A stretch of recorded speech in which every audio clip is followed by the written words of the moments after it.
We've only got a couple of minutes to meet her. I really don't think that's enough, and, you know, I think perhaps we ought to be meeting her for longer. And I always used to say, you know, it's absolutely fine, because I knew what they didn't know, which was that at the end of the time they'd met her, they'd come back to me and say, she spoke to me for hours.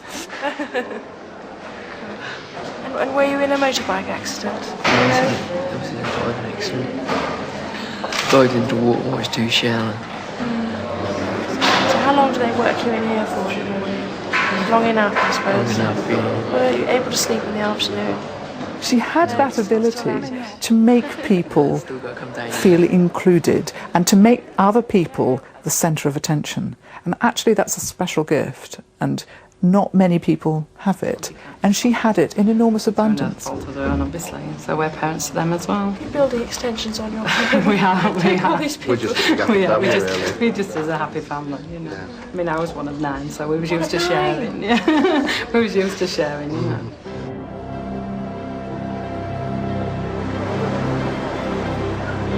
As a member of the British royal family, Princess Diana's daily duties encompassed almost every conceivable situation.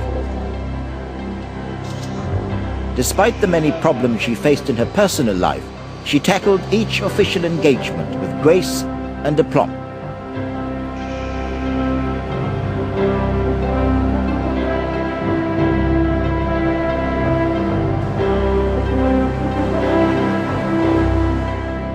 Wherever she went, she seemed to light up the lives of those around her.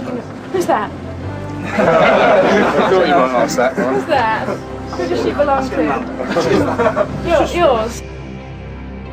She would bring even to the most formal occasions a sense of informality and fun. Everyone who met her spoke of that magic touch and her ability to affect the lives of ordinary people. And then onto the parade ground. That takes about a minute. How many times have you practiced this? Yeah, I'll fit on it. I think that's very good. I think that's all right. Yes, I think it's absolutely good. You can't really say much else, can you?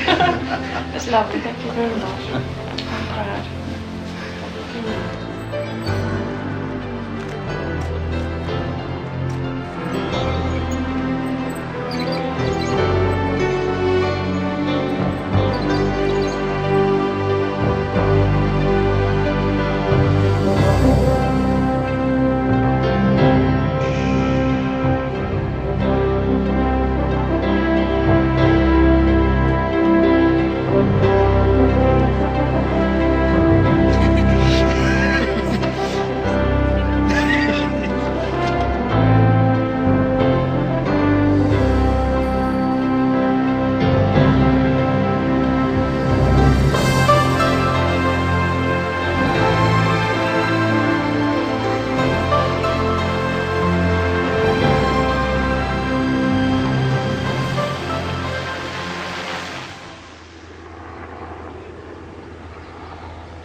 By 1984, Diana was pregnant again, and the royal couple enjoyed the happiest period of their married life.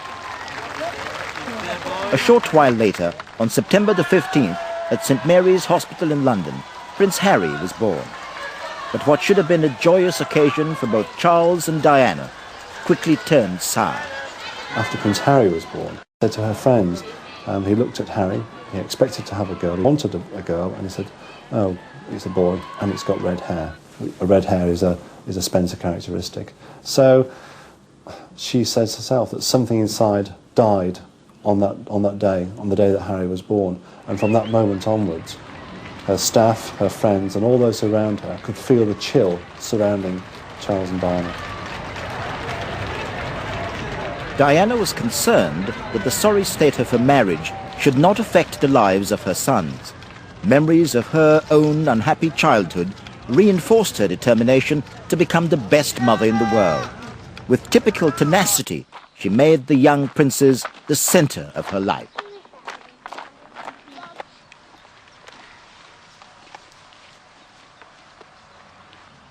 Mine, can I lead him, please? Will you promise to walk slowly? That's much better. Nice and slowly. That's better for Harry. Good boy. Her Her life was her son's. They meant really everything to her, and she had a very close relationship with them both.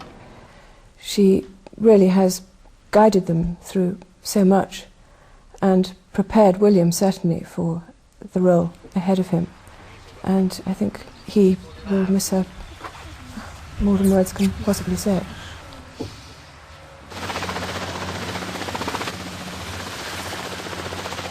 She wanted them to be in touch. That for her was the most important thing, not to be isolated. I think the monarchy has been very isolated, and she lent it a very human side with all the work that she did. And she was always keen to impress on Prince William and Prince Harry how important that was to stay in touch. I think that would be the single message that both of them will remember from her, that and her extraordinary compassion for other people. The royal couple were living a lie. Their marriage was on the rocks, but the royal roadshow had to go on. Once more, Australia. We're off. The marriage of the century of which dreams are made had become a tyranny of togetherness. Good luck. Thanks, I'm gonna need it. And closer to the fence now, the length and a half, then Beaterar and Under Oath, and there followed by Black Knight. 300 to go, our boyfriend under the whip, a length and a half in front of Butternut and Coiro Corrie May. Only the closest insiders could have detected the fragile state of Diana and Charles's marriage. Coiro Corrie May's got ahead in front of Butternut. What a nuisance coming at Coiro Corrie May. What a nuisance going home, the better they hit the line. But for the royal couple, it was not all fun at the races.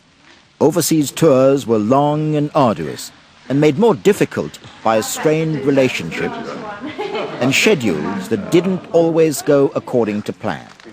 Change your birthday. Well, there's a problem with the runway. It's unusual. Not possible. What do you mean later? No, Later later. what? That we may have to drive to Miami and take off from there. So which is a mere 5 hours drive, wasn't it? It's not. It's 6. 45 minutes. So that we'll get back to Brighton by midnight. I think it might just tip us over to midnight. That's all right, because it's 6 o'clock our time, isn't it? Body time. Oh, that's a good way of looking at it. Still be drinks time for you. Yeah, I'm working on that. Right. So no press.